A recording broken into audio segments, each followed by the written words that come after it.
Bonjour à toutes et à tous et ravi de vous retrouver pour ce nouveau Parole d'experts sur H24. Vous le savez, en moins de 12 minutes, on essaye de traiter tout ce qui a trait à l'actualité, la société, la culture, la politique.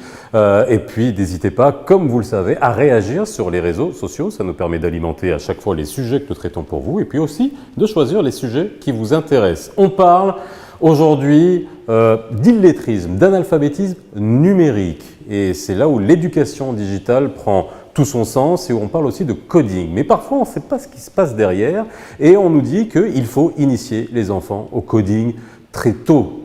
Qu'est-ce que c'est que le coding ? À quoi ça sert ? On en parle aujourd'hui avec mes deux invités, Kautar et Malik Bouachrin, qui ont créé Coding Kids. Ils sont frères et sœurs.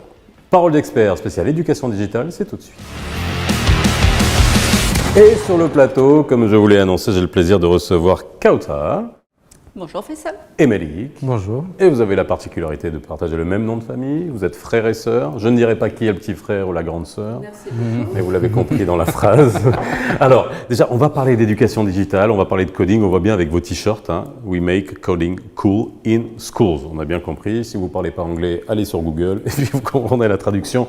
Mais en gros, c'est rendre le coding cool pour les enfants et au sein des écoles. Mais avant ça, moi j'aimerais juste qu'on comprenne. On en parle beaucoup du coding, mais qu'on comprenne ce que c'est le coding. Quand on nous dit « Ah bah tiens, mais les enfants, demain, il faut les mettre au coding, il faut apprendre le code, etc. » On commence à s'affoler. On se dit « Mais qu'est-ce que c'est ?» Alors, qu'est-ce que c'est que le coding, en quelques mots, de manière simple ? Alors, le coding, en quelques mots, c'est un mot valise, on met beaucoup de choses dedans. Mais concrètement, c'est deux choses. Nous, on parle plutôt d'éducation digitale. Et dedans, on met l'apprentissage de l'algorithmie, de la programmation, très tôt, hein, pour des enfants à partir de 7 ans. On met aussi la connaissance, comprendre ce qui se passe dans un ordinateur en termes de matériel, de logiciel, mais on étudie aussi l'impact sur la société de l'utilisation de la technologie, de l'utilisation des ordinateurs. Et ça, dès quel âge ? Dès 7 ans. Dès 7 ans ? Oui. C'est-à-dire qu'à 7 ans, on peut commencer à comprendre ça facilement. Bah pour eux, tout est nouveau et ce ne sont que des mots compliqués qui nous paraissent compliqués, mais pour eux, c'est juste des nouveaux mots. Parce qu'aujourd'hui, donc l'algorithmie, c'est vraiment la logique mathématique qui pourrait être appliquée dans notre vie de tous les jours. Donc un enfant, il sait comment se brosser les dents, il sait quelles sont ses étapes. Voilà. Nous avons aujourd'hui des langages de programmation très accessibles pour les enfants qui leur permettent de créer leurs animations, leurs jeux vidéo. Et la citoyenneté digitale dont parlait Malik, qui est très tôt, aujourd'hui, les enfants sont face aux écrans et ils doivent comprendre et être responsabilisés pour qu'eux-mêmes ils puissent faire de bons choix. C'est-à-dire apprendre la vie privée,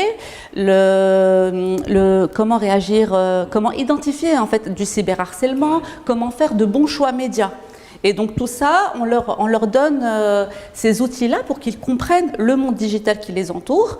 On va prendre un exemple, juste TikTok, juste leur faire comprendre que TikTok gagne de l'argent en vendant le temps de l'enfant. Et là, donc il y a tout un effort en fait d'éducation digitale. Donc finalement, c'est de l'éducation digitale, donc ça c'est une chose. Alors c'est pas technique, mais c'est quand même de la sensibilisation. Oui. Et il y a le côté technique qui est l'apprentissage du coding dès le départ. Et alors comment est-ce que ça vous est venu justement d'arriver à créer Coding School ? Parce que finalement c'est de ça dont on va parler. Coding School, c'est quoi et comment vous est venue cette idée-là ? Donc, en 2017, en fait, on voyait que plein de pays, genre l'Estonie, l'Angleterre, etc., commençaient à introduire la programmation informatique dès le jeune âge, donc à partir de 6 ans, 7 ans. Il faut juste préciser que l'Estonie est le pays le plus digitalisé au monde. Exact. Et où les procédures administratives, je crois qu'il y en a 500, sauf le mariage et l'achat d'une bagnole. Allez comprendre pourquoi. L'achat d'une maison, pardon.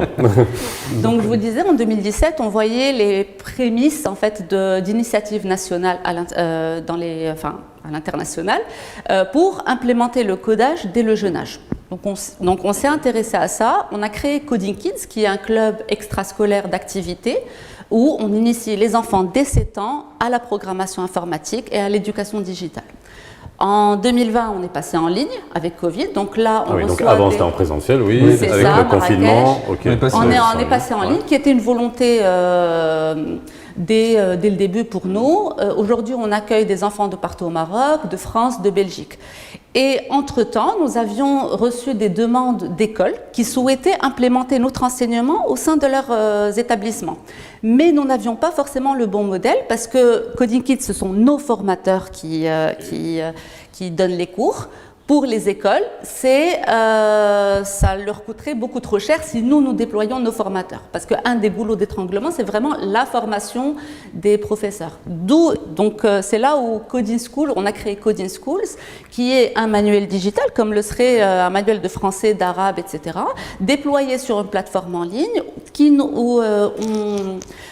pour les élèves, justement, les élèves ont un espace de programmation cadré, structuré, et les professeurs peuvent se former de manière autonome, en ligne. Et vous formez les professeurs, les élèves ont accès à la plateforme, et donc ça crée ce petit écosystème. On a changé de modèle plusieurs fois, mais là aujourd'hui on est sur de la formation en autonomie certifiante pour les professeurs, où eux, on a des professeurs aujourd'hui qui n'ont aucun background en informatique, qui sont des professeurs d'anglais, des professeurs d'arabe, qui prennent le temps d'être accompagnés en fait, séance après séance, au cours qu'ils vont dispenser. Le principal goulot d'étranglement pour déployer à l'échelle un enseignement de ce type-là dans le monde, c'est les formateurs. Ce sont eux la pièce clé du système, au-delà bien sûr des infrastructures, d'Internet et ce genre de choses.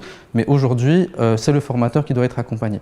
Donc on est sur une démarche de développement professionnel du formateur, où on l'accompagne, lui donne tous les outils, en attendant peut-être une initiative nationale de formation, d'intégration de la formation initiale dans le cadre de leur cursus de formation. Mais aujourd'hui, nous, on ne souhaite pas attendre. On propose aux écoles de mettre à disposition la formation en ligne pour qu'ils puissent, eux, dispenser petit à petit et même eux se former à l'éducation digitale au sens large. Et encore une fois, on inclut, comme je vous ai dit, la citoyenneté digitale, la programmation en mode qui n'est pas si difficile que ça, surtout pour le primaire.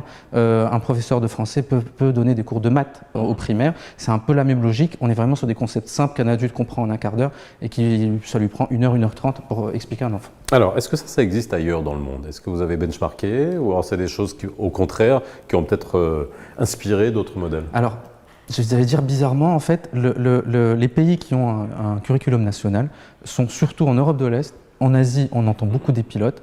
Dans les pays en voie de développement, en général.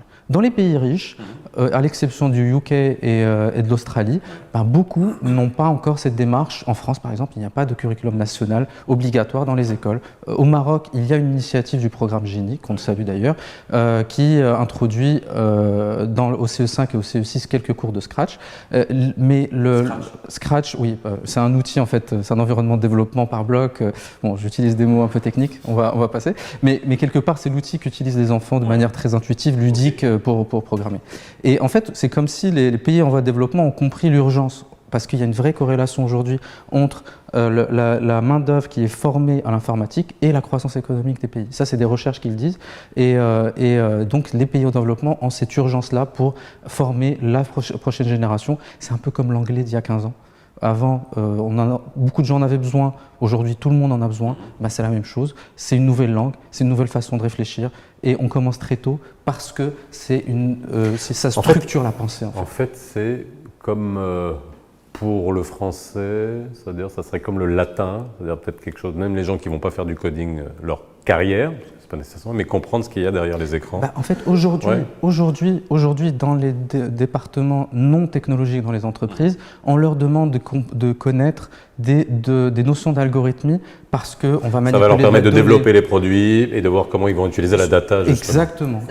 Ça ne doit pas passer obligatoirement par les IT à chaque fois pour développer le produit. Ça s'adresse à qui? Alors, tu m'as dit à partir de 7 ans, mais de 7 ans jusqu'à quel âge, finalement, est-ce qu'on peut bénéficier de la Coding School?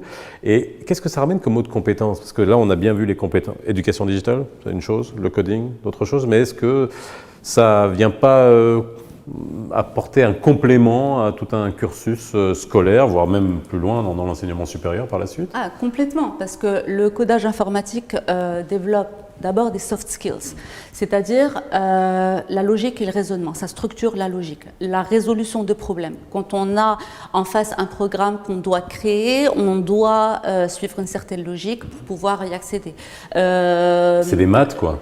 C'est de la logique, exactement. Oui. C'est de la logique mathématique. Ça développe la persévérance. Le codage, ce n'est que trial error. Donc ça développe la créativité, parce que très jeune, à partir de 7 ans, les enfants, ils créent leurs animations, ils choisissent leurs personnages, ils enregistrent leur voix, vraiment ils rentrent dans leur monde à eux et s'expriment à travers ça. Donc ça c'est pour les soft skills. Pour les hard skills, donc on a tout ce qui est maîtrise de l'environnement digital pour mieux se protéger, pour mieux appréhender et exploiter le potentiel du digital, quel que soit le métier justement de l'enfant ou sa carrière.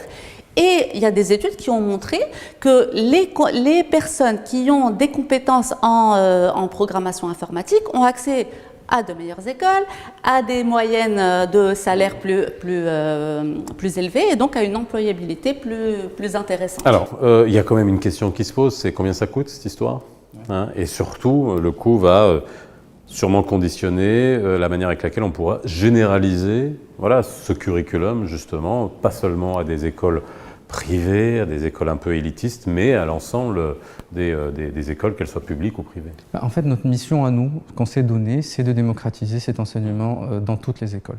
Aujourd'hui, le modèle qu'on a mis en place en fait, on a dû relever 2 challenges. Le premier, c'est le coût. En atelier, bon, ça coûte très cher, on a dû baisser le coût. Et le deuxième, on en a parlé, c'est la formation des enseignants.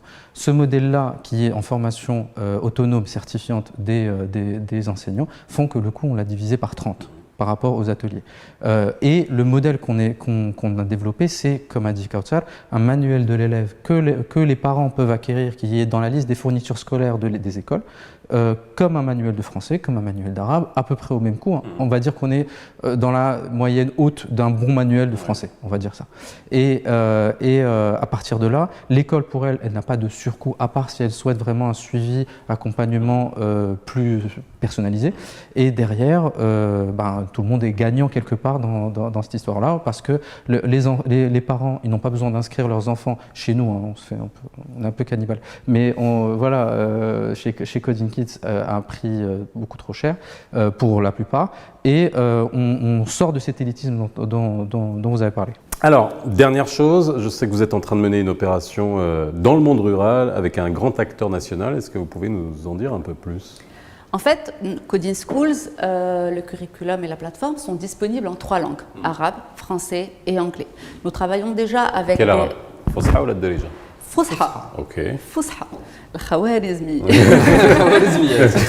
Okay. Donc, nous travaillons, comme vous avez vu dans le reportage, avec les écoles privées en anglais, les écoles type Montessori, type IB, bac international en anglais, mais aussi nous formons des enseignants dans le rural en arabe pour qu'ils enseignent, pour qu'ils... Aujourd'hui, en fait, on accompagne une cinquantaine d'écoles dans le rural, 68 professeurs, 750 élèves qui aujourd'hui, pendant qu'on parle, ils sont en train d'apprendre l'algorithmie et la programmation et la technologie. Et comment ils accueillent ça ? Ils sont bons ? Ils sont très... En fait, les conditions sont touchantes parce qu'au final, ils sont par groupe de 2 ou 3 par ordinateur, rien à voir avec le privé. Ils sont très enthousiastes, les professeurs, on les salue, sont de bonne volonté et ça se passe vraiment très bien. 90% des formateurs n'ont pas de background informatique là-bas. Et quand même, ils estiment à 4,9 sur 5 une note leur capacité, à l'heure d'aujourd'hui, à refaire en autonomie les cours. Donc on est très, très fiers de cette initiative-là et on remercie ce grand acteur national pour cette initiative. Eh ben, merci en tout cas, bravo pour ce que vous faites. Coding School, voilà, vous savez tout sur l'éducation digitale, le coding, ne vous inquiétez pas, ce n'est pas une fabrique à geeks, ça aussi ça peut être une question. Non mais c'est très important de dire. C'est pour ça que vous avez posé la question au début. Fabrique à geeks, non, voilà, soft skills, éducation digitale, être sensibilisé, et puis aussi du coding pur et dur pour ceux qui demain voudront être développeurs d'appli et puis maîtriser l'intelligence artificielle, les algorithmes et tout ça. Voilà, merci d'avoir été avec nous dans Parole d'experts sur H24. On se retrouve très vite pour une nouvelle émission. N'hésitez pas à réagir sur tous nos réseaux sociaux. À très vite. Au revoir.